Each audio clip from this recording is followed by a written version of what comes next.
Hello everyone, welcome back to the channel. तो इस video में हम 2 अप्रैल की जो शिफ्ट 1 थी उसमें मैथ्स के क्वेश्चंस जो ऑनलाइन अवेलेबल है मेमोरी बेस्ड, वो एक बार अपन फटाफट गो थ्रू करेंगे।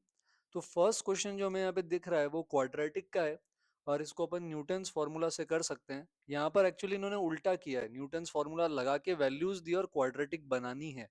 तो अगर आप यह ध्यान से ऑब्जर्व करें तो यहाँ पर आप देख सकते हैं कि P10 की जो वैल्यू आ रही है वो बराबर आएगी P9 प्लस P8 के, यानी P10 minus P9 minus P8 ये जीरो आ रहा है। तो न्यूटन्स फॉर्मूला के अकॉर्डिंग हमें पता है कि अगर Pn ऐसा अल्फा की पावर n बीटा की पावर n में रिलेशन है और अगर अपन ऐसे डिसेंडिंग ऑर्डर में इन्हें जमा देते हैं तो क्वाड्रेटिक भी वही होती है, कोफिशिएंट्स भी वही होते हैं। तो क्वाड्रेटिक बन जाएगी x square minus x minus one. तो इसमें sum of roots alpha plus beta जो आएगा ये वन आ जाएगा और product of roots alpha beta जो आएगा वो माइनस वन आ जाएगा। और सम ऑफ रूट्स वन इन्होंने खुद ने दिया हुआ भी है, वेरीफाई कर सकते हो आप। तो अब आपको ऐसी क्वाड्रेटिक बनानी है जिसके roots one by alpha one by beta है, तो आप ट्रांसफॉर्मेशन ऑफ रूट्स लगा सकते हैं। अल्फा की जगह आपको वन बाय अल्फा रूट चाहिए तो आप एक्स को रिप्लेस कर सकते हैं वन बाय एक्स से। तो यहाँ वन बाय एक्स से रिप्लेस करके अगर अपन एलसीएम लेंगे तो वन माइनस एक्स स्क्वायर बराबर जीरो, ये क्वाड्रेटिक आ जाएगी, जिसको आप x square plus x minus one equal to zero भी लिख सकते हैं। ठीक है, तो फर्स्ट क्वाड्रेटिक का सिंपल न्यूटन फॉर्मूला पर बेस्ड सवाल था। सेकंड पर आ जाते हैं। सेकंड हमारा सिंपल सीक्वेंस एंड सीरीज का सवाल है जहां पर टर्म्स एरिथमेटिक प्रोग्रेशन में है। तो ये अगर अपन देखें तो ये 12 टर्म्स का सम है, पर ए टू के माइनस वन मतलब ऑड टर्म्स। तो इसके अंदर आपके पास A1 आएगा, A3 आएगा, A5 आएगा, A7 ऐसे टर्म्स आएंगे। तो कॉमन डिफरेंस डी नहीं 2D रहेगा। तो सम ऐसे लिखेंगे 12/2, फर्स्ट टर्म ए है जिसका डबल 2A और प्लस में 12 माइनस वन यानी 11 हो जाएगा n माइनस वन की जगह, d की जगह यहाँ 2d आ जाएगा तो 22d बन जाएगा। और ये बराबर हो गया -72/5 और साथ में a1 यानी a दे रखा है। तो इससे एक रिलेशन बना लेते हैं अपन। तो जैसे यहाँ पर अगर अपन देखें तो 12 6 72 हो जाएगा। अब क्रॉस मल्टीप्लाई कर लें अगर तो 10a प्लस 110d है ना, ये आ जाएगा माइनस के 12a के बराबर। तो 110d जो आ रहा है ये माइनस का 22a आ जाएगा। तो यहां से a की वैल्यू -5d आ जाएगी। अब इन्होंने बोला है कि जैसे n टर्म्स का सम जीरो है, मतलब n/2 2a plus n minus one into D zero है, तो n बताओ क्या होगा। अब n तो जीरो हो नहीं सकता, तो ब्रैकेट वाला पार्ट जीरो करते हैं। तो 2a की वैल्यू यहां से अगर अपन a पुट कर दें तो 2a हो जाएगा -10d और आप दोनों में से d कॉमन ले सकते हैं। तो -10 प्लस n माइनस वन, इसकी वैल्यू जीरो आ जाएगी। तो यहां से n आपका 11 हो जाएगा। तो ये तो सिंपल 10th लेवल का क्वेश्चन हो गया हमारा। ठीक है, तो नेक्स्ट थर्ड तो इन्होंने लिखा नहीं है, मेमोरी बेस में मिला नहीं होगा। फोर्थ है यहाँ पर हाइपरबोला वाला।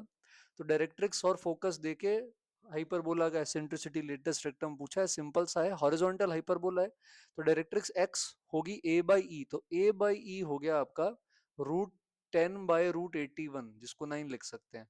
और फोकस ए होता है, ये हो गया √10। तो अगर अपन इनको मल्टीप्लाई कर लें यहाँ पे, है ना, दोनों को मल्टीप्लाई कर लें तो ए स्क्वायर आ जाएगा आपके पास 10/9।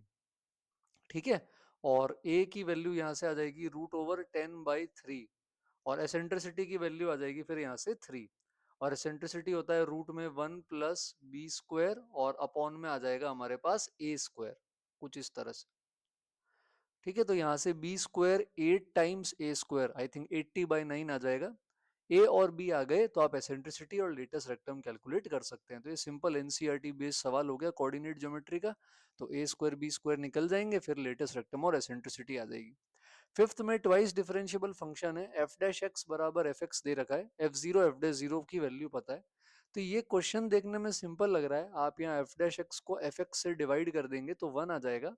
अब बोथ टाइम्स आप एक्स के रेस्पेक्ट में इंटीग्रेट कर सकते हैं। तो अगर एफ एक्स टी है तो f dash x d t हो जाएगा। तो ये बन जाएगा l n of f x और उस तरफ आ जाएगा आपके पास एक्स प्लस सी।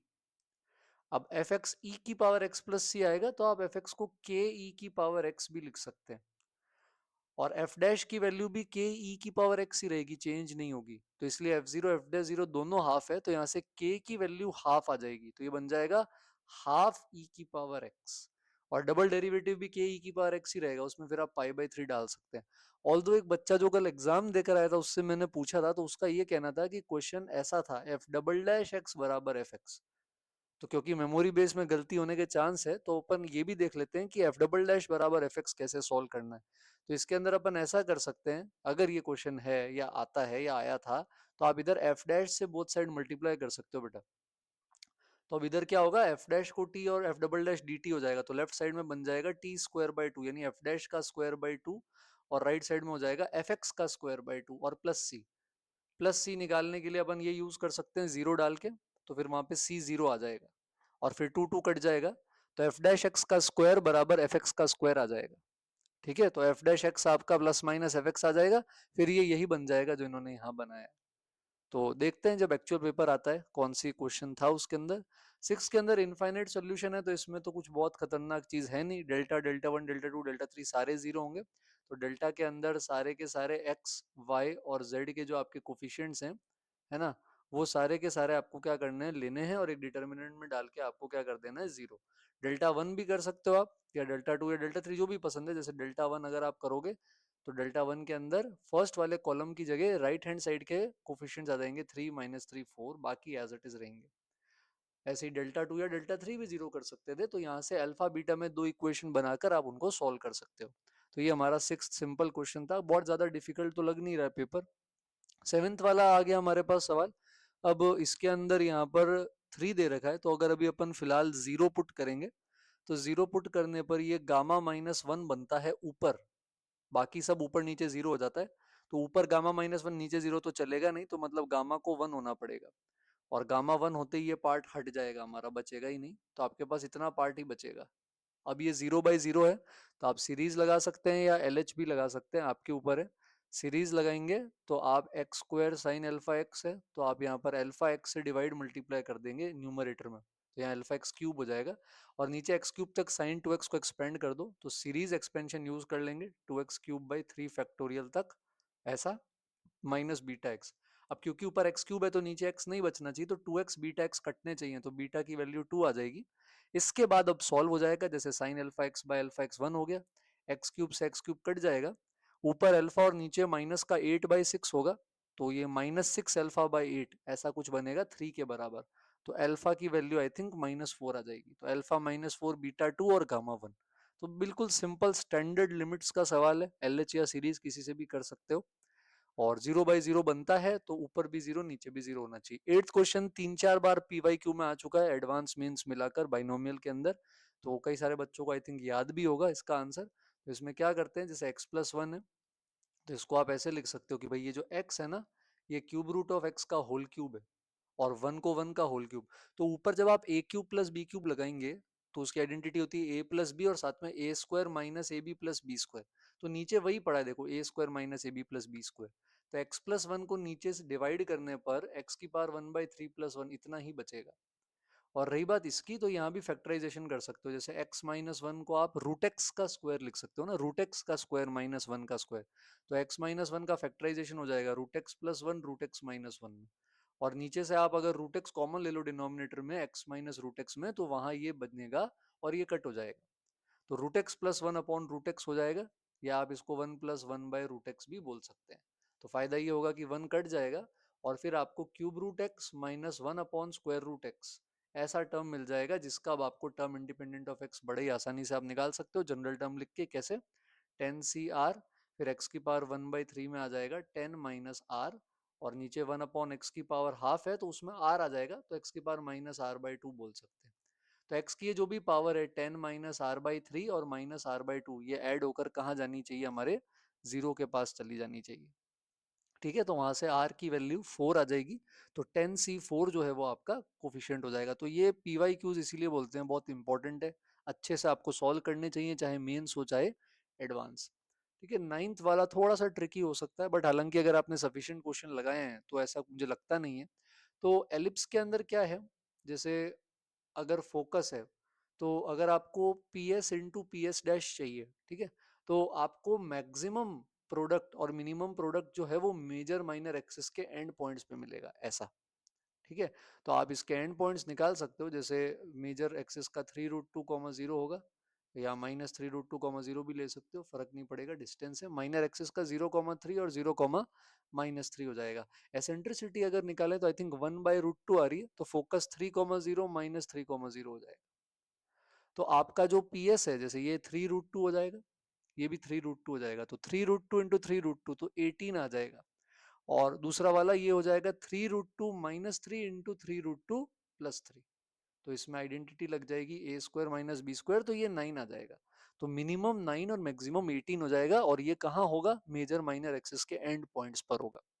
तो ये चीज यहाँ पे थोड़ी सी इंटरेस्टिंग जरूर थी। एएमजीएम से भी सोच सकते हैं, क्योंकि आपको पता है एलिप्स में प्रॉपर्टी होती है किसी भी पॉइंट का ये distance PS plus PS dash ये मेजर एक्सिस की लेंथ के बराबर होता है। तो उस पे एएमजीएम लगाएंगे तो आपको इसकी मैक्सिमम वैल्यू जरूर मिल जाएगी, पर मिनिमम के लिए तो आपको ये वाली बात लेनी ही पड़ेगी, माइनर एक्सिस का एंड पॉइंट। तो एक बार मेजर का एंड पॉइंट, एक बार माइनर का एंड पॉइंट। तो मैक्सिमम के लिए मेजर का एंड पॉइंट, मिनिमम के लिए माइनर का, उल्टा बोल गया, मैक्सिमम के लिए माइनर का एंड पॉइंट और मिनिमम के लिए मेजर का end point. 10th area under the curve का ये भी as it is P Y Q में आपको मिल जाएगा। तो ये 4 - x² का मॉड बोले आप, या x² - 4 का मॉड बोले, बात सेम होती है। तो x² - 4 का मॉड -2 और 2 रूट्स होंगे। आप सभी जानते हैं नेगेटिव पार्ट ऊपर आ जाता है मॉड लेने पे, y इसके ऊपर है तो इसके ऊपर का पोर्शन, और y बराबर x² इसके पैरेलल ही बनेगा, क्योंकि x² का कोफिशिएंट 1 है दोनों के लिए। ठीक है, तो y इसके नीचे, मतलब इन दोनों के बीच वाला पोर्शन हमें चाहिए। समझ रहे हो कौन सा वाला पोर्शन?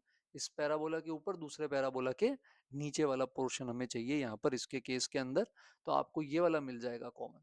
इधर तो कुछ कॉमन आएगा नहीं, है ना, क्योंकि अगर मैं इस के ऊपर जाता हूँ और इस दूसरे वाले के नीचे जाता हूँ तो कुछ कॉमन नहीं आएगा, तो ये कॉमन आ रहा है।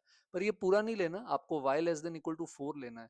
तो आप y बराबर 4 वाली लाइन बनाएंगे तो आप देखेंगे वो एक्चुअली इसको टच करते हुए जाएगी ऐसे। तो आपको ये वाला एक्चुअल एरिया लेना है, और x भी < 0 बोल दिया, मतलब लेफ्ट साइड, आपको राइट वाला भी नहीं लेना। तो ये जो एरिया आप यहाँ पर देख रहे हैं, इन्होंने भी बनाकर बताया है, ये एरिया आपको लेना है, ये वाला एरिया एज इट इज, ये एरिया। आप इसको क्या कर देंगे बेटा, ब्रेक कर देंगे। x = 4 वाली, y = 4 वाली लाइन को आप सॉल्व कर लो y बराबर x² के साथ, ठीक है, और y बराबर 4 - x² के मॉड के साथ, y बराबर 4 ये वाला। तो यहाँ से आपके पास ये पॉइंट आ जाएंगे जो इन्होंने यहाँ पे निकाले हैं। अब आप इसको यहाँ ऐसे ब्रेक कर देंगे, तो -2√2 से लेकर -2, है ना, यहाँ पर अगर अपन चलेंगे तो इसके केस के अंदर, अच्छा इन्होंने y के अलोंग इंटीग्रेट किया, मैं x के अलोंग कर रहा हूँ। तो ऊपर आपके पास होगा y बराबर 4, और नीचे होगा y बराबर मॉड ऑफ 4 - x²। तो 4 में से 4 - x² हटाकर अपन इंटीग्रेट कर लेंगे -2√2 से -2। और फिर आप -2 से ये वाला जो पॉइंट देख रहे हैं, ये पॉइंट भी आपको अलग से निकालना पड़ेगा। ये वो पॉइंट है जहां पर 4 - x² का मॉड किसके बराबर होगा? x² के। तो यहाँ -2 से लेकर √2 के अंदर अब जब इंटीग्रेट करेंगे तो ऊपर x² होगा, और नीचे 4 - x² का मॉड उल्टा हो जाएगा, यानी x² - 4 होगा। तो ऐसे दो पार्ट में ब्रेक करके इंटीग्रेट कर सकते हैं। इन्होंने y के अलोंग किया, वो भी चलेगा, कोई दिक्कत नहीं। ठीक है, तो थोड़ा लेंदी होगा, बट ऐसा क्वेश्चन आप कर चुके हैं हम। जैसे 11th बहुत सिंपल सवाल है ट्रिग्नोमेट्रिक इक्वेशन का। तो cos² थीटा को आप 1 - sin² थीटा लिख दो, sin थीटा को t मान लो, तो यहाँ से सिंपल सी क्वाड्रेटिक आ जाएगी, और t की दो वैल्यूज आ जाएगी, एक आ जाएगी -1 के बराबर और दूसरी वैल्यू 1/2 आ जाएगी। तो साइन थीटा -2π से 2π में आप ग्राफ बना सकते हो, नंबर ऑफ सॉल्यूशन पूछे तो -1 जो है वो दो जगह हो जाएगा, एक यहाँ एक यहाँ। और रही बात हाफ की, तो हाफ कितनी जगह हो जाएगा? 4 जगह हो जाएगा। तो 4 और 2 टोटल 6 सॉल्यूशंस आ जाएंगे। तो काफी सिंपल सवाल है। जैसे क्यू और आर लाइन पे दो पॉइंट है, क्यू आर बराबर 5 है, पी पॉइंट देके एरिया पूछा, भी एग्जैक्ट पी वाई क्यू है जो लास्ट ईयर ही आया है, डेटा चेंज कर दिया कि भाई ये एक लाइन है, डायग्राम से समझो। यहाँ क्यू और आर इस लाइन पे दो पॉइंट है, तो ये डिस्टेंस हो गई 5। अब एक पॉइंट और दे दिया, तो इस ट्राइंगल का क्यू आर तो बेटा बेस ही हो जाएगा। तो आपको बस ये परपेंडिकुलर डिस्टेंस निकालनी है पी से इस लाइन की, फुट ऑफ परपेंडिकुलर गिरा के, और हाफ बेस हाइट लगा सकते हो आप। तो कैसे करेंगे अपन यहाँ पे डिस्टेंस के लिए? अपन लाइन पर एक पॉइंट मान लेंगे, जैसे इक्वल टू मान लो के ले लिया, तो -k+1, 3k+2, 5k+3 ये जनरल पॉइंट हो गया इस लाइन पे। अब आप ये पी एच वैक्टर बनाएंगे सब्ट्रैक्ट करके, तो ये आ जाएगा -k+1 i cap, 3k j cap, 5k k cap. और लाइन जा रही है -1, 3 और 5 के डायरेक्शन में। तो उनका जब अपन डॉट करेंगे इसके साथ, तो ये डॉट की वैल्यू किसके बराबर कर देंगे? अपन डॉट की वैल्यू कर देंगे 0 के बराबर। ठीक है, तो यहाँ से k आ जाएगा 1/35। k जो 1/35 आया उसको यहाँ पे रख देंगे, तो पॉइंट फ्रैक्शन के अंदर थोड़ा सा गंदा आएगा यहाँ पे, जैसा कि इन्होंने दिया है। तो आपको इस पॉइंट का डिस्टेंस फॉर्मूला लगाना पड़ेगा 0 2 3 के साथ, तब आपका डिस्टेंस आ जाएगा, फिर हाफ बेस हाइट। तो कैलकुलेशन वाला पार्ट तो रह सकता है ना, बट कुछ तो मेंस में भी देंगे ना, सारे एनसीईआरटी जैसे तो नहीं दे सकते सवाल। 13 में आते हैं, तो यहाँ पर एक फंक्शनल इक्वेशन दे रखी है, तो एक जैसे दिखने वाले टर्म्स को एक तरफ ले लो, ये क्वेश्चन थोड़ा सा अच्छा लग रहा है। तो f of 2x plus 2y को एक साथ ले लेते हैं। तो अगर अपन F of 2x plus 2y को एक साथ ले लेंगे, तो पीछे बचेगा sine x cos y minus cos x sine y, तो ये हो जाएगा साइन एक्स माइनस वाई। ठीक है, ऐसा लिख सकते हैं। और दूसरी तरफ इसको भेज देते हैं f of 2x minus two y. तो f of 2x minus two y को अगर अपन कॉमन ले लेंगे, तो वहां पर आ जाएगा cos x sin y plus sin x cos y, तो यहाँ sin x प्लस y हो जाएगा। ये दोनों हमेशा बराबर है, थोड़ा ट्रांसपोज कर दो अगर आप, तो आपके पास आ जाएगा f of 2x plus 2y upon sine x plus y. ये किसके बराबर आ जाएगा, ये आ जाएगा f of 2x minus two y, और अपॉन में आ जाएगा sine of x minus y के बराबर। ठीक है, अब इसका अपन यहां पर क्या कर सकते हैं, यूज कर सकते हैं, क्योंकि देखो जो इनपुट f के अंदर है उसका आधा ही नीचे है ना साइन में, यहां भी सेम है। तो आप ऐसा सोच सकते हो कि f के अंदर जो इनपुट है उसका आधा नीचे है, और दोनों के अंदर ऐसा ही हो रहा है, इधर भी वही इधर भी वही, मतलब ऐसे रेशियो हमेशा ही कांस्टेंट आएंगे। जो 2x प्लस टू वाई का आधा नीचे x प्लस वाई किया है, 2x माइनस टू वाई का आधा x माइनस वाई नीचे किया है, तो ये सब अपन ऐसा कांस्टेंट मान के इक्वल टू क्या कर सकते हैं, k कर सकते हैं। तो यहाँ पर एफ ऑफ एक्स जो है वो k times sine x by two आ जाएगा। एफ ऑफ एक्स क्या आ जाएगा, k times sine x by two. अब के निकालने के लिए एफ डैश जीरो करेंगे, f dash zero k by two आएगा, हाफ करेंगे तो के वन हो जाएगा, तो एफ एक्स आपका साइन एक्स बाई टू आ जाएगा, फिर आप कुछ भी कैलकुलेट कर सकते हैं। तो ये लॉजिकल और अच्छा सवाल है। 14th भी जिनको डायरेक्ट फॉर्मूला पता है उन्होंने सीधा ही निकाल लिया होगा। इसके अंदर क्या है कि टेट्राहेड्रन दे रखा है आपको एबीसीडी, तो मान लो एक ऐसा टेट्राहेड्रन हो गया आपका। ठीक है, तो ट्राइंगुलर फेस का एरिया की बात चल रही है यहाँ पे, एबीसी एसीडी एबीडी इनका एरिया देखिए, बीसीडी का एरिया पूछा है आपसे। तो यहाँ पर इसमें रिलेशन होता है एक्चुअली कि तीन एरिया दे रखे हैं और चौथा एरिया अगर अपन से पूछा हो, तो रूट में उन सबके एरिया का स्क्वायर ऐड हो जाता है, मतलब 5 स्क्वायर, 6 स्क्वायर, 7 स्क्वायर, अगर ये ऑर्थोगोनल होते हैं तो। नहीं पता तो कोई दिक्कत नहीं है, घबराना नहीं है, ए को ओरिजिन मान लो, बी वेक्टर को बी वेक्टर रहने दो, सी वेक्टर को सी वेक्टर रहने दो, डी वेक्टर को डी वेक्टर रहने दो। ठीक है, और अब इन्होंने बोला है कि देखो A B A C A D are mutually perpendicular. तो अपन जब इनका एरिया निकालते हैं तो क्रॉस प्रोडक्ट करते हैं, एबीसी का एरिया कैसे निकालते हैं, ट्राइंगल एबीसी का area half mod a b cross a c. अब 90 डिग्री है ना, तो डायरेक्ट मल्टीप्लाई हो जाएगा, यानी half mod of A B vector into mod of A C vector, ये सीधा सीधा 5 हो जाएगा। इसी तरह मान लो एसीडी का एरिया निकाल रहे हो, तो एसी क्रॉस एडी करोगे, ये भी परपेंडिकुलर है, तो हाफ मॉड सी मॉड डी, ये भी 6 आ जाएगा। इसी तरह अगर आप यहाँ पर एबीडी का एरिया निकालोगे, तो यहाँ पर आप half mod B cross D करोगे, वहां भी 90 डिग्री बेटा, तो ये रिलेशंस आ गए हमारे पास। तो यहाँ से मॉड बी मॉड सी मॉड डी इन सब की वैल्यूज आ सकती है अपने पास। अब बीसीडी का एरिया चाहिए, तो बीसीडी में दो वेक्टर बनाओगे, कैसे बनाओगे, सब्ट्रैक्ट करके कि भाई डी माइनस बी लिया, उसका क्रॉस कर देंगे डी माइनस सी के साथ, ऐसा। तो डी क्रॉस डी खत्म हो जाएगा, बाकी सारे ऐसे आ जाएंगे, b cross c plus c cross d plus d cross b, इस तरह से आ जाएंगे। और इनका अब अपन को क्या लेना है, मॉड लेना है। तो डायरेक्ट मॉड ले नहीं सकते, तो अपन स्क्वायर करके बाद में रूट ले लेंगे। तो जब आप स्क्वायर करोगे तो बनेगा b cross c dot b cross c, मतलब बी क्रॉस सी का स्क्वायर बनेगा, तो मतलब mod b square mod c square. फिर आएगा आपके पास यहाँ पर mod c square mod c square mod d square mod b square, इस तरह से। और फिर वो जो two a dot b dot c dot d आता है, वो सब जीरो हो जाएंगे यहाँ पे हमारे पास, ये सारे, क्योंकि म्यूचुअली परपेंडिकुलर थे ना, तो बी क्रॉस सी भी सी क्रॉस डी के म्यूचुअली परपेंडिकुलर होगा। तो इसलिए डायरेक्टली आप ऐसा लिख सकते हो यहाँ पर इस तरह से। और वो बार हाफ पड़ा है वो मत भूलना, वो भी इनको ऐड करके रूट लेकर बार हाफ लगाएंगे, तो ये बन जाएगा, इसका 2 उधर भेजेंगे तो 10 का स्क्वायर उधर चला जाएगा हमारे पास, है ना, उधर जाएगा। फिर 12 का ये 6 है, तो 6 का स्क्वायर भी उधर जाएगा, तो 10 स्क्वायर 100। फिर आएगा हमारे पास 12 का स्क्वायर, फिर आएगा हमारे पास 14 का स्क्वायर, हाफ का स्क्वायर से बाद में इसको डिवाइड कर देंगे और फिर रूट ले लेंगे, तो ये बन जाएगा 244। तो 440/4 रूट 110 के अराउंड आंसर आ जाएगा। तो सिंपल वेक्टर से भी कर सकते थे, पर अगर मान लो किसी को ये चीज पता थी तो उनके लिए ये देखते ही हो गया। 15th कॉम्प्लेक्स का है ना। और इस इक्वेशन को पहले सॉल्व करते हैं, के क्या है वो निकालना जरूरी है। तो क्रॉस मल्टीप्लाई करेंगे तो 2 + k² z हो जाएगा। फिर आएगा यहाँ पे जेड के, और के साथ आ जाएगा जेड जेड बार। जेड जेड बार हो जाएगा हमारा मॉड जेड स्क्वायर। ऐसा के वैसे यहाँ लिखा हुआ होना चाहिए था, के इज रियल नंबर, अदरवाइज यहाँ पे गड़बड़ हो जाएगी।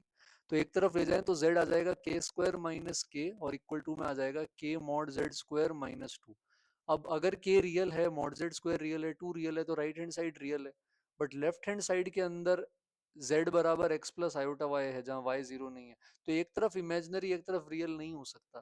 तो ये तभी पॉसिबल है जब बोथ साइड जीरो हो जाए। तो आप k² - k को क्या कर सकते हो, यहाँ पे जीरो कर सकते हो। ठीक है, तो यहाँ से k की वैल्यू 1 आ जाएगी, क्योंकि k जीरो तो मना किया है।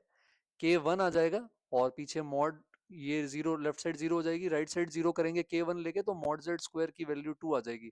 मतलब मॉड जेड बराबर √2 हो गया। मतलब ये एक सर्कल पर है बेसिकली, जहाँ पे सेंटर ओरिजिन रेडियस √2 है। तो खैर आपसे पूछा है then maximum distance of point k + k² iota from this circle, इस वाले से पूछा अपन ने। एक नई इक्वेशन इन्होंने दे दी। इसका सेंटर है बेटा 1, -2 आयोटा, और रेडियस है 1।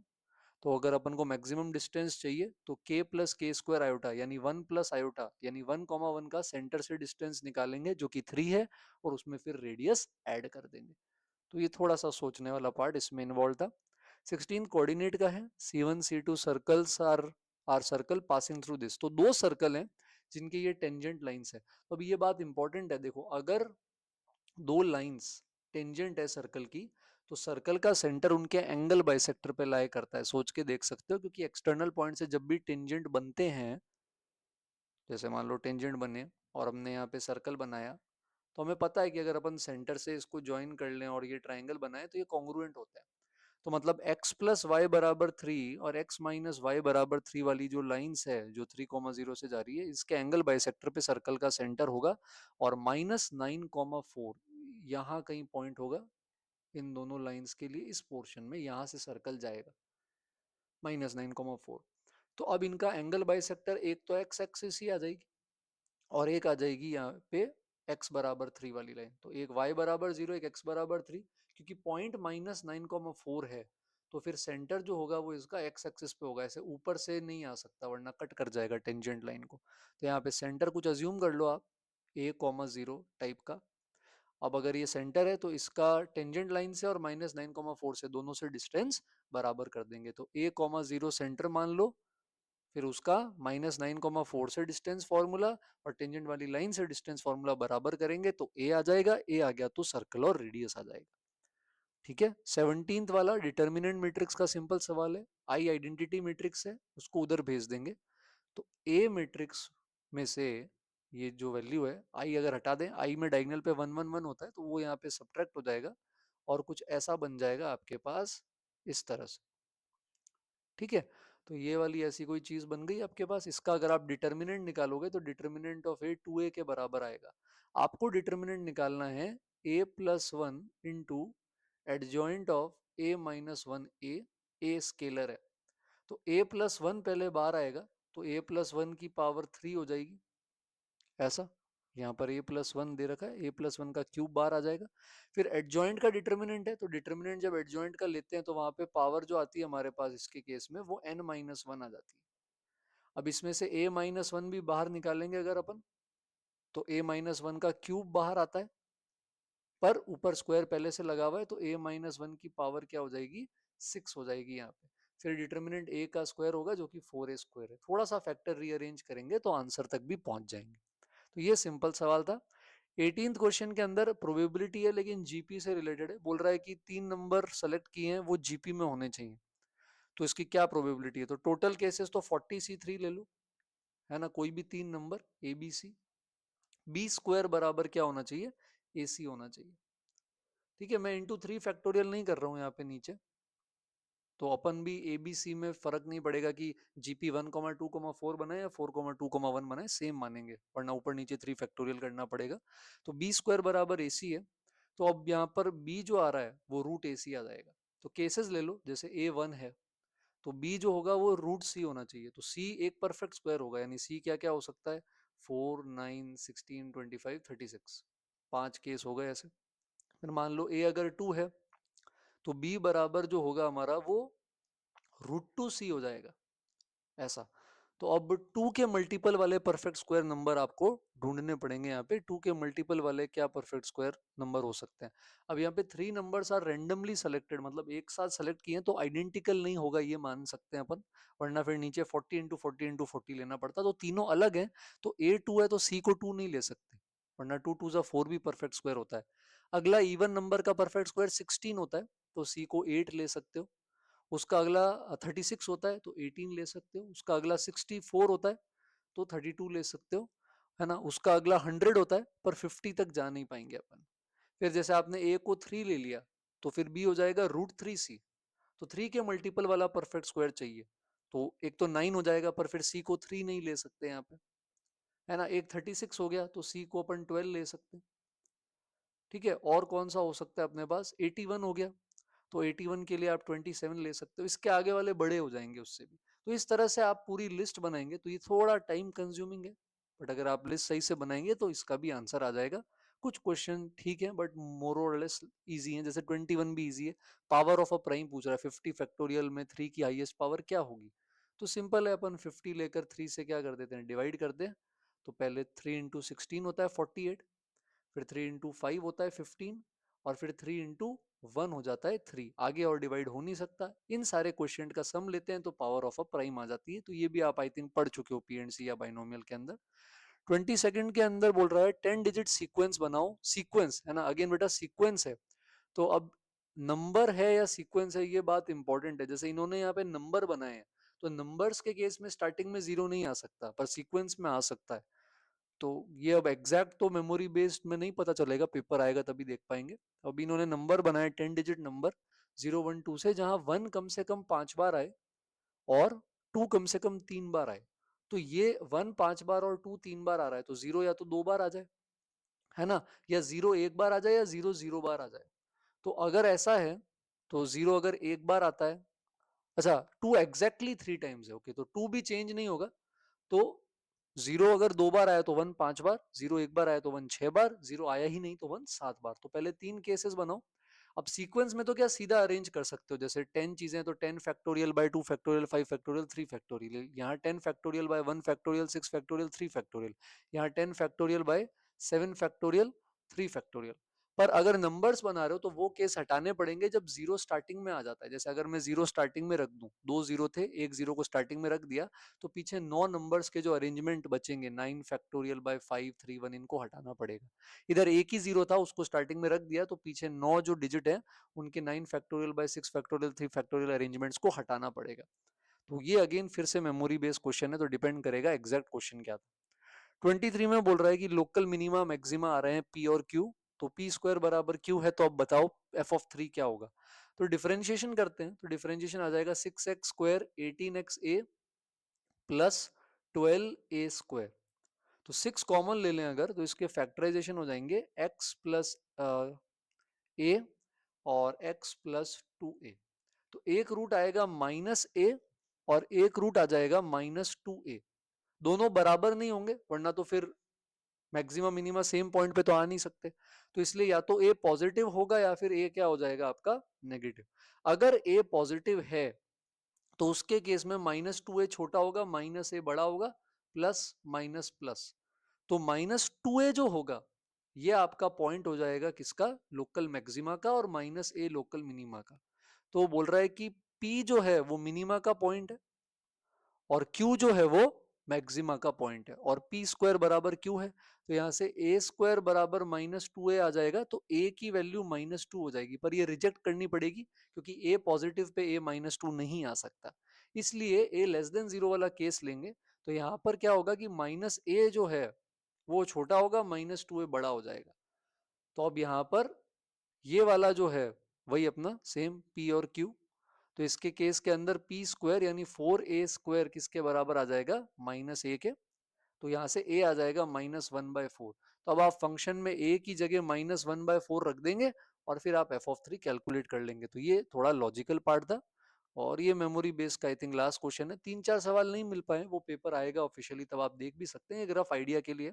तो इंटीजर पार्ट का डेफिनेट इंटीग्रेशन करना है तो बेटा स्प्लिट करना पड़ेगा आपको, है ना। तो स्प्लिट कैसे करेंगे, जहां जहां e की power x minus one integer हो रहा है, तो e की पावर x माइनस वन का ग्राफ, और ये 1 अपॉन e की पावर x माइनस वन है, तो बेसिकली आप इसको ऐसे ट्रीट कर सकते हैं कि e की पावर 1 माइनस एक्स है। तो ये ऐसे गिरता है, 0 पर इसकी वैल्यू e होती है, ठीक है। और अगर 3 रखेंगे तो e की पावर -2 होगी। तो e से e की पावर -2, 2.7 से 1/7.29 के बीच में दो इंटीजर आएंगे, एक होगा 2, एक होगा 1। तो e की पावर 1 माइनस एक्स, पहले आप देखो 2 कहाँ है, फिर देखो 1 कहाँ है, ऐसा। तो 1 तो ये हो जाएगा आई थिंक 1 पे, जब e की पावर 0 आती है। और 2 के लिए लॉग लेना पड़ेगा, तो 1 माइनस एक्स आपका ln2 आ जाएगा। तो ये हो जाएगा 1 माइनस ln2, ऐसा। तो आपको इसको ब्रेक करना पड़ेगा, 0 से 1 माइनस ln2, वहां पर ये e से 2 के बीच में होगा, इंटीजर पार्ट 2 हो जाएगा। फिर 1 माइनस ln2 से 1, वहां पर ये 1 से 2 के बीच में 1 हो जाएगा, और फिर इसके आगे तो 0 होगा। इनको फिर आप सिंपली ऐड कर सकते हैं। तो चैलेंज बस तोड़ने वाला पार्ट ही है, उसके बाद तो सिंपल है। तो ये हमारी 2 अप्रैल की फर्स्ट शिफ्ट थी। तो इस बार में भी शायद सारी शिफ्ट सॉल्व नहीं करूंगा, बट अभी क्योंकि स्टार्टिंग में कुछ पेपर्स आ रहे हैं तो इंटरेस्टिंग है, आगे जिनके एग्जाम्स है बच्चों के उनको देखने का मन होता है, तो इसलिए अपन सॉल्व कर रहे हैं। तो 2 अप्रैल का भी मैं आज 3 अप्रैल को पोस्ट कर रहा हूँ, तो 3 अप्रैल का तो और लेट हो जाएगा। तो देखते हैं, कुछ शिफ्ट्स पोस्ट करेंगे, एक दो बुक रिव्यू भी है दिमाग में जो आपके में भी रिवीजन में हेल्प करेंगे, उनको भी पोस्ट करेंगे। और विकास गुप्ता तो खैर चल ही रही है, बाकी कोई सजेशन फीडबैक हो कमेंट्स में बताएं।